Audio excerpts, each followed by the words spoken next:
इसके नीचे बैठ के जो चाहोगे सो मिल सकता है।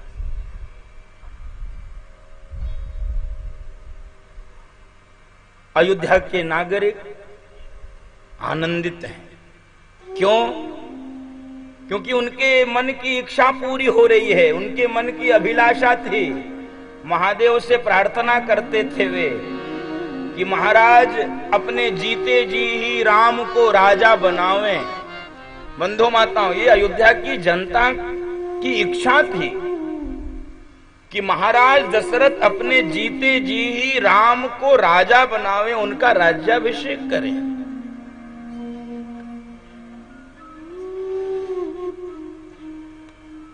और आज जब उनकी इच्छा पूरी हो रही है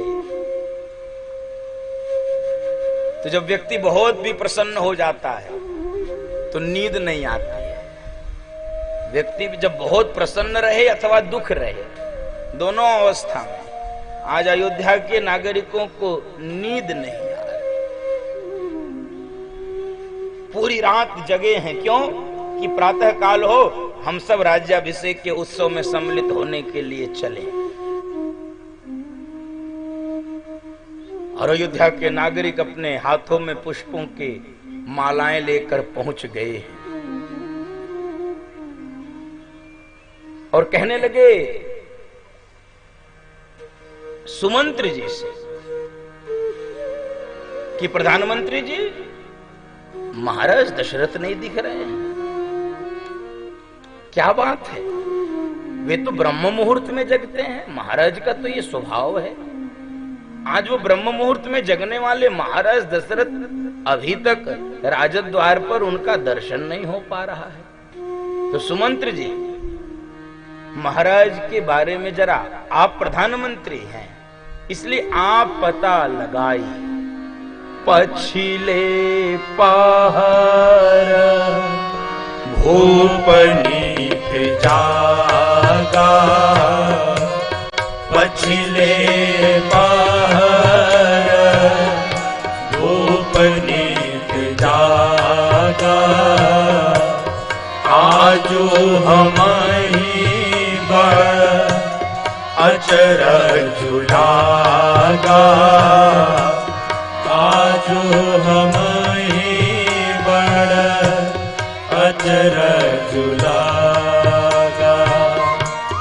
जाहु सुमंत्र जगावहु जाई, जाहु सुमंत्र जगावहु जाई, कीजिए काजो रजाय सुपाई, कीजिए काजो रजाय सुपाई। जाइए पता करिए महाराज दशरथ। और बंधु माताओं, सुमंत्र जी भवन में आए हैं, महाराज दशरथ की अवस्था को देखा है, एकदम से कांप गए। प्रधानमंत्री राजा का सबसे निकटस्थ व्यक्ति होता है बंधु माताओं, और सबसे प्रिय भी होता है राज्य संचालन की दृष्टि से।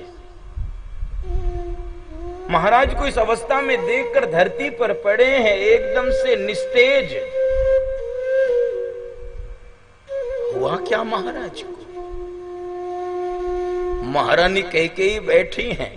मानस में तो नहीं, वाल्मीकि रामायण में तो वर्णन आता है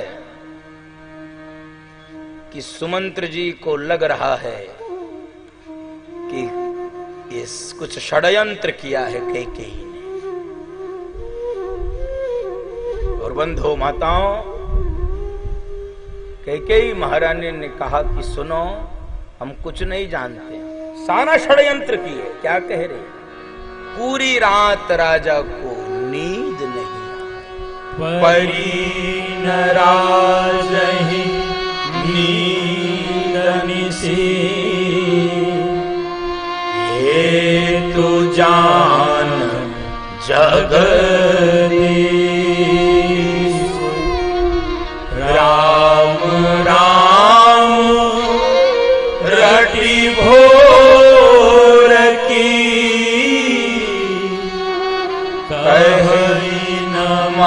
मरमु मही। पूरी रात राजा राम राम कह के बिता दिए, कहा ही न मरम मही, कोई मर्म नहीं कहे, इसलिए राम को बुला के ले आओ। सुमंत्र जी समझ गए रानी ने कोई कुचाल चली। धर्म धुरंधर गुणनिधि ज्ञानी महाराज दशरथ को जीवन में पहली बार इस अवस्था में देखा है। दौड़कर भगवान के भवन में गए हैं और भगवान को जब सूचना मिली है कि पिताजी ने याद किया है, वो आज ऐसे भगवान चल रहे हैं बंधु माताओं, जिसने भी राजभवन में देखा है भगवान की गति को, भगवान के इस महाराज से मिलने जाने के इस स्वरूप को, सब एकदम से कांप गए हैं, आश्चर्यचकित है क्या ये क्या घटना हो रही। और बंधु माताओं, कोई बेटा जिसकी उंगली पकड़कर चलना सीखा हो, जिसके कंधों पर बैठकर दुनिया देखी हो,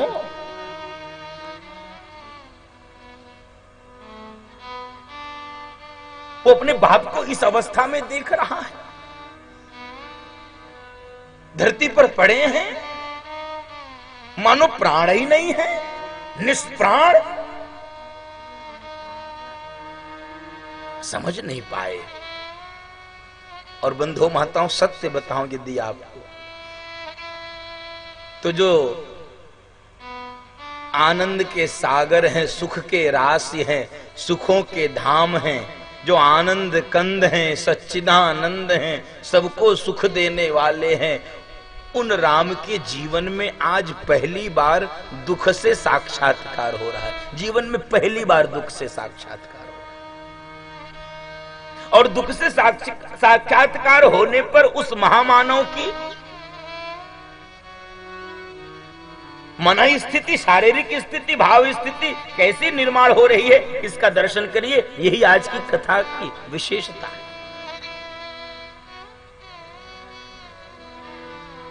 धरती पर पड़े हैं। कैकेयी मां से कहा कि मां, ये पिताजी के इस प्रकार की अवस्था का कोई कारण तो होगा, जरा हमको बताइए। और महारानी ने जब पूरी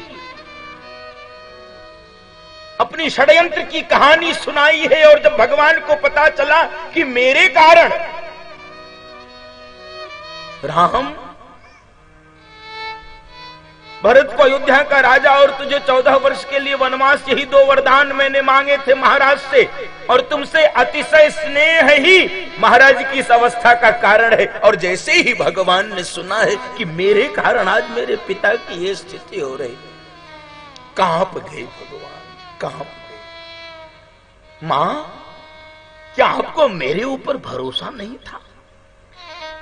अरे आप मुझको बुलाकर कह दी होती, मैं वन में चला गया होता सहर्ष, किसी को पता भी नहीं चलता।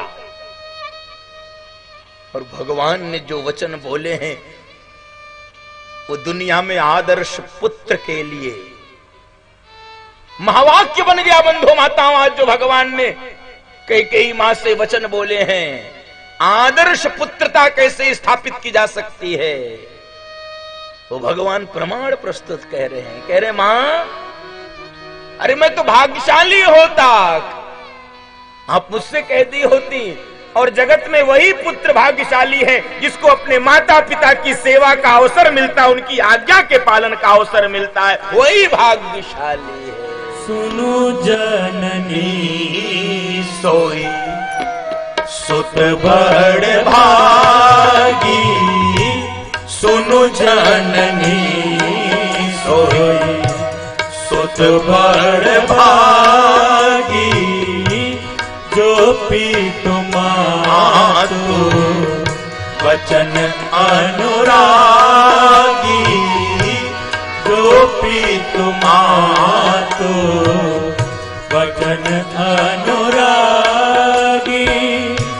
तनया मातु पितु दोष निहारा, तनया मातु पितु दोष निहारा, दुर्लभ जनानी सकल संसारा, दुर्लभ जनानी सकल संसारा सुनु जननी सोई, सुनु जननी सोई, सुनु जननी सोई, सुख बड़ भागी। अरे वही बेटा भाग्यशाली होता है जिसको अपने माता पिता के आज्ञा का पालन करना, और ये दुर्लभ है इस जगत में, ये भी समझिए बंदो माता। माता पिता के आज्ञा के पालन का अवसर भी दुर्लभ है, और वो भाग्यशाली होता है। कैकेयी मां से भगवान ये आदर्श वचन बोल रहे हैं, और तभी महाराज की अचानक से मूर्छा भंग हो गई, मूर्छा दूर हो गई। और जैसे ही उन्होंने देखा राम आया है, राम आया है मेरे पास, और बंधु माता हो राम को देखते देखते रह गए, नेत्रों से आंसुओं की धार फूट पड़ी। राम ही चिताई रहे नर नाहु, राम ही चिताई रहे नर नाहु, चला बिलोचन पारी प्रवाहु, चला बिलोचन पारी प्रवाहु, शोक विवश कछु कहे न पारा, शोक विवश कछु कहे न पारा, हृदय लगावत बारहि बारा, हृदय लगावत बारहि बारा, राम ही चितई, राम ही चितई, राम ही चितई, रहु नर नाहु। एकदम से देखते ही रह गए, भगवान को हृदय से लगा लिया, नेत्रों से आंसुओं की धार फूटी। और बंधु माताओं, सत्य बोले तो कभी बूढ़ा बाप जवान बेटे से लिपट के रोए, धरती और आकाश रोने लगते। बूढ़े बाप के आंख के आंसू ये देखा नहीं जा सकता। और बंधु माताओं, यह विलक्षण संयोग देखिए, दुनिया का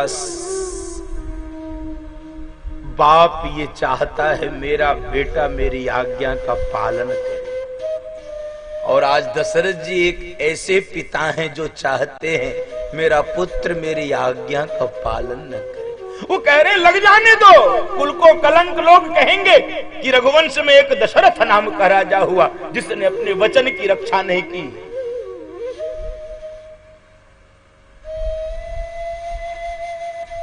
लेकिन राम, तुम हमको छोड़ के जाओ मत, तुम हमको छोड़ कर जाओ। भगवान शंकर से प्रार्थना कर करके ऐसा फूट फूट के महाराज दशरथ रोए, भगवान के नेत्रों से आंसू निकल गए। हे भोलेनाथ, हे आशुतोष, आप तो अवधर दानी हैं, बिना मांगे भी वरदान दे देते हैं। इस दशरथ पर कृपा करिए प्रभु। क्या हो गया मेरी अयोध्या को, किसकी नजर लग गई?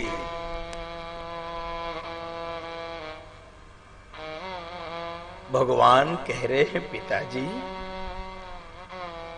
आप शोक मत करिए, ये शोक का समय नहीं है। देखिए, दर्शन करिए भगवान की आदर्श का। ये शोक का समय नहीं पिताजी, आप तो बस आशीर्वाद दीजिए, आपके आशीर्वाद से कुछ भी दुर्लभ नहीं, आपके आशीर्वाद से कुछ भी दुर्लभ। दुनिया का कोई बेटा होता तो न जाने क्या कर देता, वही यदि राम करते तो राम की कथा नहीं होती। बंधु माता,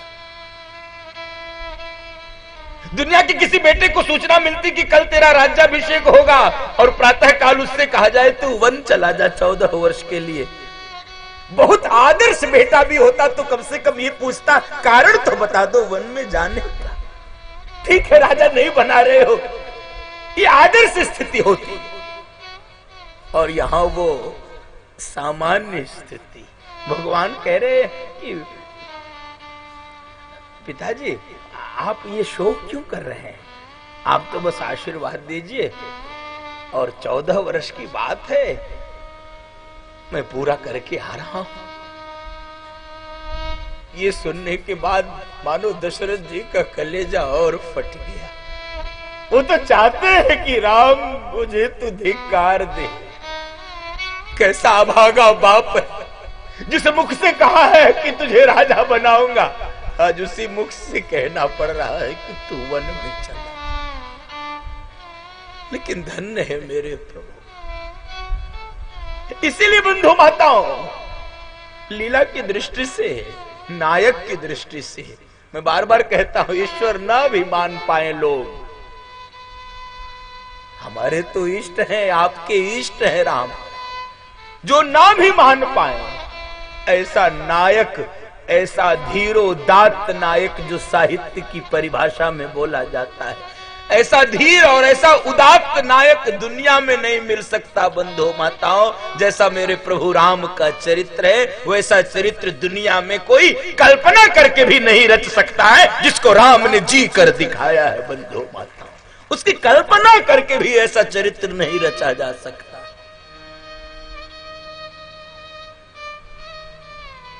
प्रसन्नताम या न गताभिषेकतस्तथा न ममले वनवास दुःखतः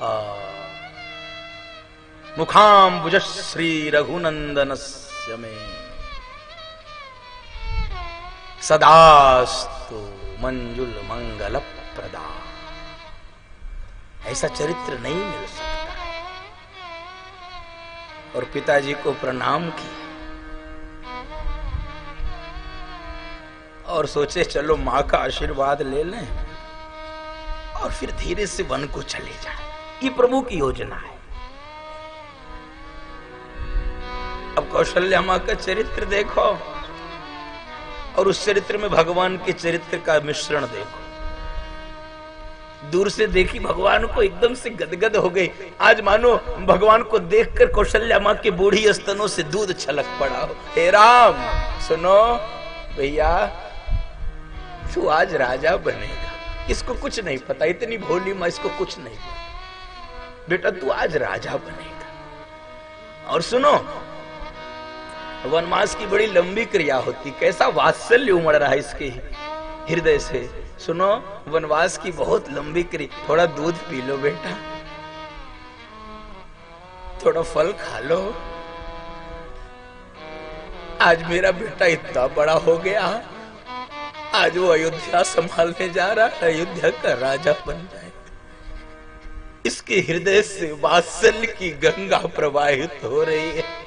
प्रभु भी एक क्षण के लिए कांप गए। कैसे कुछ माँ को बताओ, कैसे बताओ, कुछ बताने की हिम्मत नहीं। बस हाथ जोड़ के खड़े हैं भगवान और मैया गोद में बिठा ली। रघुकुल तिलक जोड़ी दो हाथा, रघुकुल तिलक जोड़ी दो हाथा, मुदित मातु पद नायहु माता, मुदित मातु पद नायहु माता। बार बार मुख चुंबती माता,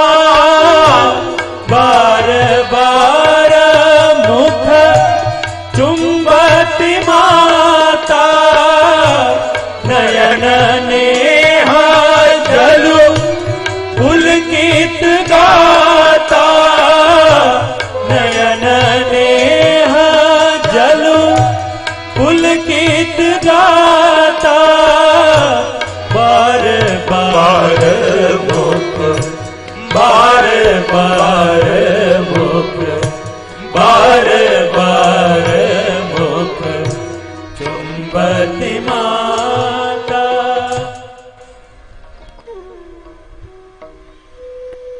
जो माँ तैयारी कर रही है अपने बेटे को राजा बनाएंगे, इसलिए मैं कहता हूं बहुत प्रतिकूलता हम सबके भी जीवन में आती, बहुत ऊंच नीच होता है, बहुत दुख आता, बहुत कष्ट आता है, मैं बहुत विपत्ति आती, मैं जानता हूं आपके भी जीवन में आती, हमारे भी जीवन में आई है। जैसी विपत्ति आज अयोध्या में आई है, जैसा दुख आज अयोध्या में आया है, जैसी प्रतिकूलता आज भगवान के जीवन में, रघुकुल के लोगों के जीवन में आई, इतनी प्रतिकूलता हम सब के जीवन में नहीं आ सकती। लेकिन धन्य मेरे प्रभु, धन्य है राम, कैसे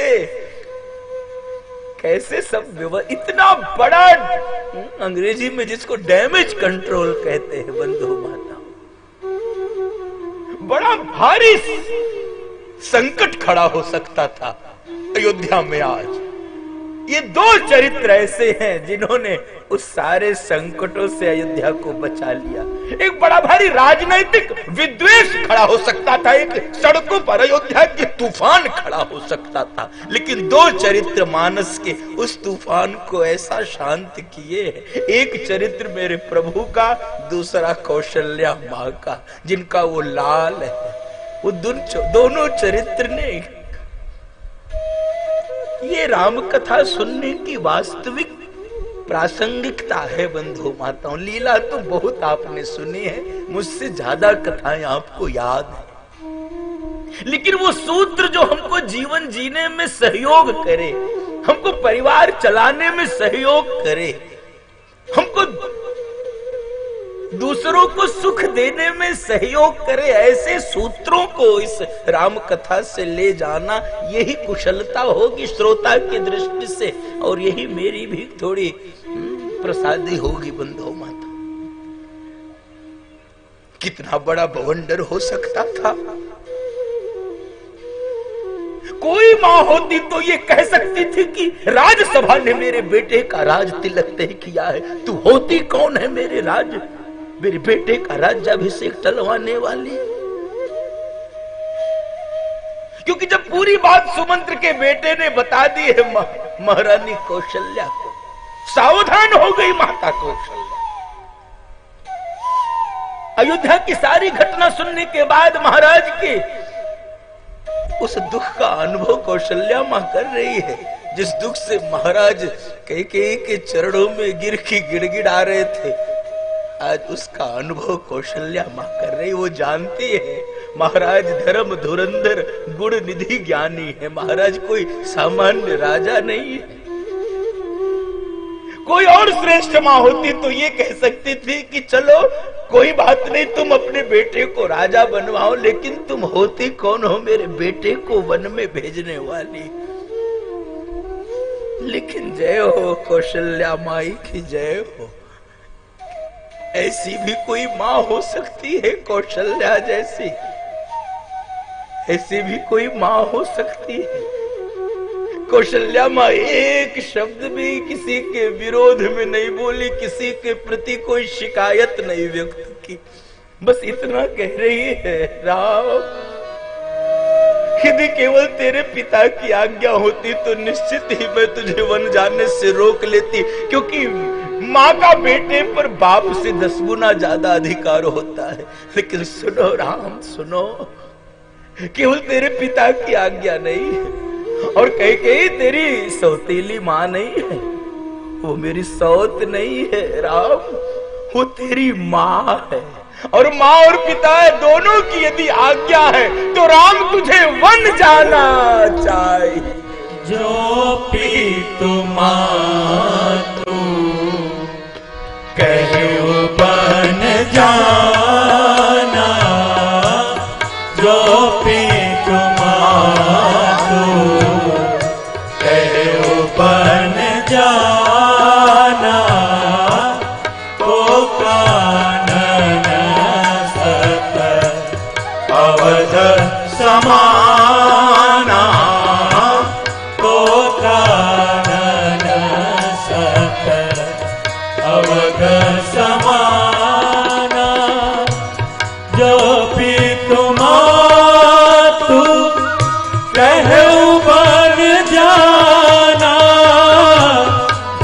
पीतु मातु कहु बन जाना, को कानन सत अवध समाना, तो कानन सत अवध समाना, जो पीतु मातु, जो पीतु मातु, जो पीतु मातु कहु बन जाना।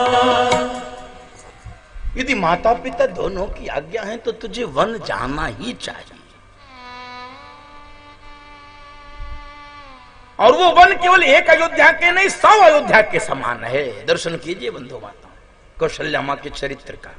धन्य है कौशल्या मां।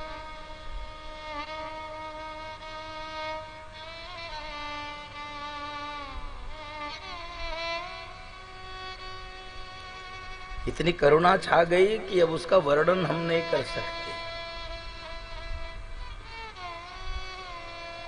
उसका वर्णन नहीं कर सकते।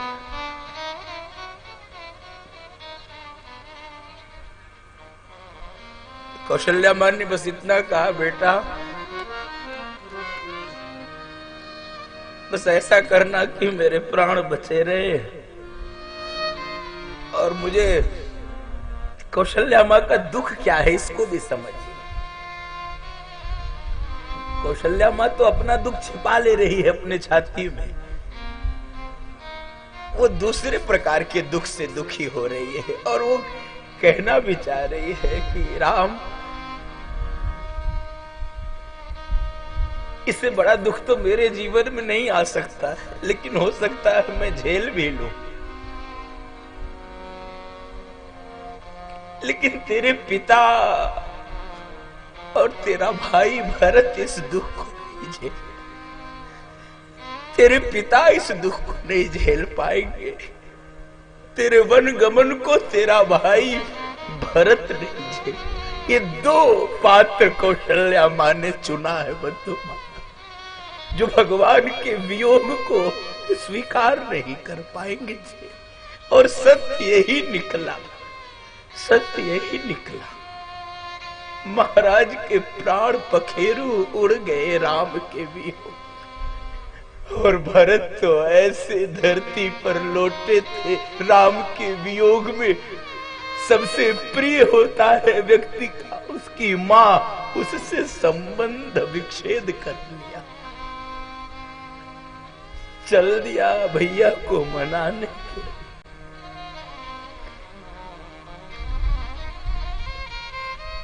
और इतनी भावुक हो गई कौशल्या मां, चरणों को पकड़ के रोने लगी। भगवान अब धैर्य छोड़ दिए। मां 14 वर्ष की बात है, आप तो केवल आशीर्वाद दो। ये मेरे प्रभु की दृष्टि है, ये कला है मेरे प्रभु। इतने बड़े दुख को कैसे छोटे शब्दों में कह रहे हैं। बस 14 वर्ष, और किसी के मन में कोई क्षोभ ना हो, किसी एक के प्रति विरोध ना हो। कई मां के लिए कोई अयोध्या में, राजभवन में अथवा पूरी अयोध्या में कोई विरोध ना हो। इसलिए कैसे भगवान तोड़ मरोड़ के वचन प्रस्तुत कर रहे हैं, ताकि यही मेरा संदेश प्रसारित किया जाए आधिकारिक रूप से। मां, मेरे पिता तो धर्मानुरागी हैं, उन्होंने न्याय किया है मेरे साथ। क्या? भरत छोटा भाई है, वो छोटा है, तो उसको अयोध्या जैसे छोटे राज्य का राजा बनाने को निर्णय किया है। और मैं बड़ा हूं, बड़ा काम कर सकता हूं, इसलिए जंगल जैसे बड़े राज्य का राजा मुझे बनाने का विचार किया है। महाराज जैसा न्याय प्रिय कोई नहीं हो सकता है। महाराज कैसा दूसरों को ऐसा चरित्र नहीं मिलेगा। बस क्या ही मैं बोलूं बार बार एक, बस ऐसा चरित्र मिल नहीं सकता। कोई केवल कल्पना करके कहे ना। बहुत सारे बुद्धिजीवी, बहुत बड़े बड़े जो अपने को साहित्यकार मानते हैं अथवा नास्तिक मानते हैं, अनिश्वरवादी अपने को मानते हैं, मैं कहता हूं कोई कल्पना करके लिखे किसी नायक के विषय में, जिसको हीरो कहते हैं आप अंग्रेजी में, किसी भी नायक के चरित्र को बनाकर लिखा जाए, यदि राम से 20 पड़ जाए तो आप हमको बताना।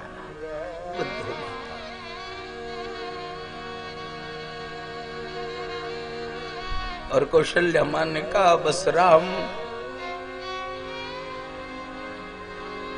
ऐसा करना कि मेरे प्राण बचे रहे, हम तेरा दर्शन 14 वर्ष के बाद कर पाए। और बंधु माताओं केवल इतना ही कह दे कि हे अयोध्या, तेरा भाग्य फूट गया, आज से भाग्य तो जंगल का जाग गया। बड़े भागी बन अवध अभागी, बड़े भागी बन अवध अभागी, जो रघुवंश तिलक तुम त्यागी, जो रघुवंश तिलक तुम त्यागी। तुमने रघुवंश के तिलक का त्याग करके अपने भाग्य को सदा सदा के लिए सुला दिया। हे अयोध्या, भाग्य तो जंगल का जगेगा। और बंधु माताओं, आज धर्म की रक्षा के लिए, सत्य की रक्षा के लिए, अपने पति के वचनों की रक्षा के लिए, रघुकुल की मर्यादा की रक्षा के लिए, रघुकुल की शान की रक्षा के लिए आज कौशल्या मां जो त्याग कर रही है, बंधु माताओं, त्याग की गाथाओं में यह भी एक अमिट निशानी बन गई। और इसीलिए मैं कहता हूं कि वास्तव में ये देश, ये धर्म, ये मातृभूमि, ये संस्कृति, ये संस्कार, इन देश की सीमाएं, इन देश का संस्कार, जो कुछ भी जीवित है वो इन्हीं माताओं और बहनों के त्याग के कारण जीवित है, सुरक्षित है। इन माताओं ने, इन बहनों ने जो त्याग किया, कौन होगा ऐसा अपने बेटे को कह रही जाओ। इन माताओं ने जो त्याग किया है,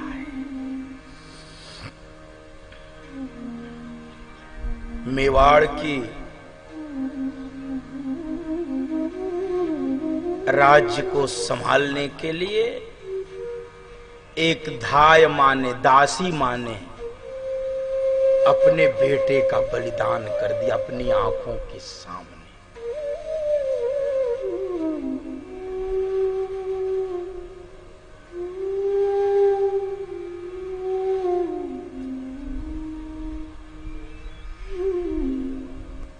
मेवाड़ के गद्दी के वास्तविक राजा छोटे से थे, शैशवावस्था में राणा उदय सिंह।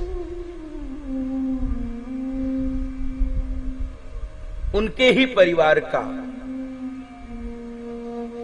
बनवीर राज्य हथियाने के लिए राणा उदय को मारना चाहता था।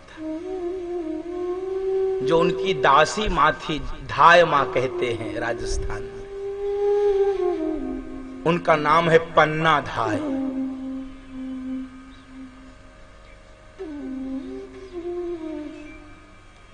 बलबीर के भय से, क्योंकि उसकी चमकती तलवार राणा उदय के प्राण लेना चाहती थी। बंधु माताओं, राणा उदय को एक टोकरी में रख दिया। जब उनको पता चला कि आज बलबीर आकर राणा की हत्या कर सकता है। ये सत्य घटना इस युग की है, ये कोई मैं त्रेता की कथा नहीं सुना रहा हूं। इन माताओं के बलिदान की कथा सुनो तो। बलबीर को सुरक्षित स्थान के लिए ये राणा उदय को भेज दिया पन्ना धाय ने। लेकिन वो जान रही थी कि इसकी नंगी तलवार राणा के खून की प्यासी है, वो आएगा जरूर, राणा को खोजेगा, क्या कहूंगी, क्या बोलूंगी, कुछ भी तांडव कर सकता है। उस दासी मां ने जो राणा उदय की सेवा करती थी, राणा के बिस्तर पर अपने 5 वर्ष के बेटे को सुला दिया, अपने छोटे से बेटे को सुला दिया। परिणाम तो वो जान रही थी कि इसका परिणाम क्या होगा, फिर भी मेवाड़ बचाना है। मेवाड़ की गद्दी पर वास्तविक राजा ही बैठना चाहिए। बलबीर चमकती हुई तलवार लेकर पूछा, कहां है राणा? इशारे से बता दिया। और उसने कुछ भी सूझबूझ का परिचय नहीं दिया, अपनी नंगी तलवार पन्ना धाय के छोटे से बालक के गर्दन पर उतार। और ये मां ऐसी है कि रो भी नहीं सकती थी, रोती तो समझ जाता कुछ तो गड़बड़ है। आंसू इसने रोक लिए। मेवाड़ की रक्षा के लिए पन्ना धाय ने अपने छोटे से बालक के प्राणों को आहूत कर दिया। उसके रक्त के फुहारे पन्ना के चेहरे पर भी पड़े होंगे, लेकिन पन्ना ने एक भी सी नहीं। उसका छोटा बालक काल के काल में सम। ये केवल एक कथा है, अनंत कथाएं हैं, अनंत कथा। ये देश कैसे बचा है, इस देश को बचाने के लिए माताओं ने कैसे कैसे पुत्रों को तैयार किया है। उन गुरु पुत्रों की कथाएं मुझको याद आती हैं। वो जीजाबाई का नाम मुझे स्मरण होता है। उन गुरु गोविंद सिंह की मां गुजरी देवी का मेरी दृष्टि उन पर जाती है, 7 बार प्रणाम करने की इच्छा होती है। बंधु माताओं, बकवास करने के लिए कुछ भी बकवास किया जा सकता है। दे दी हमें आजादी बिना खड्ग बिना ढाल। ये आजादी ऐसे मिली है, ये स्वतंत्रता कैसे मिली है? ये रक्त रंजित स्वतंत्रता है बंधु माता।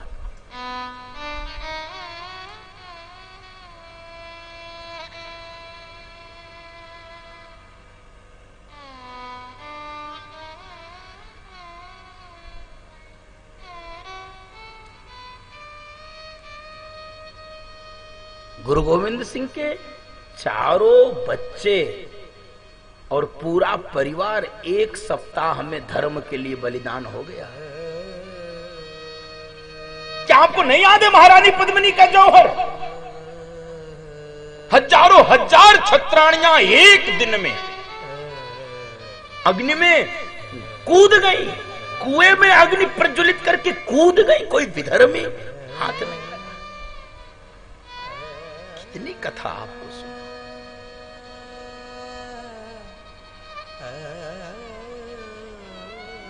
कभी सुनिएगा हाड़ी रानी की कथा।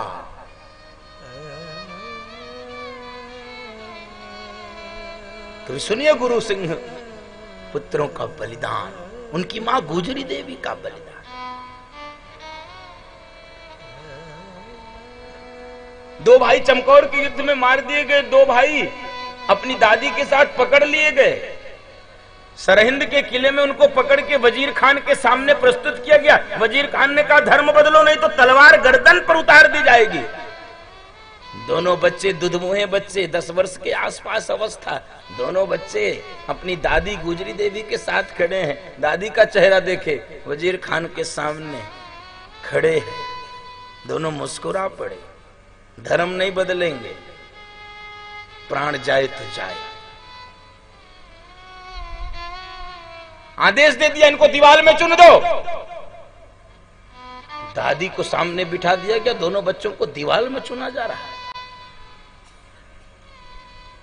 और ये दोनों सिंह पुत्र भी कोई सामान्य पुत्र नहीं थे।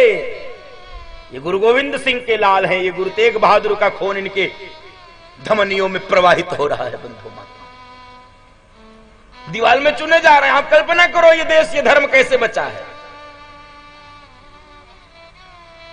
आज एक ऐसे ही मूढ़ व्यक्ति से भेंट हो गई थी हमारी।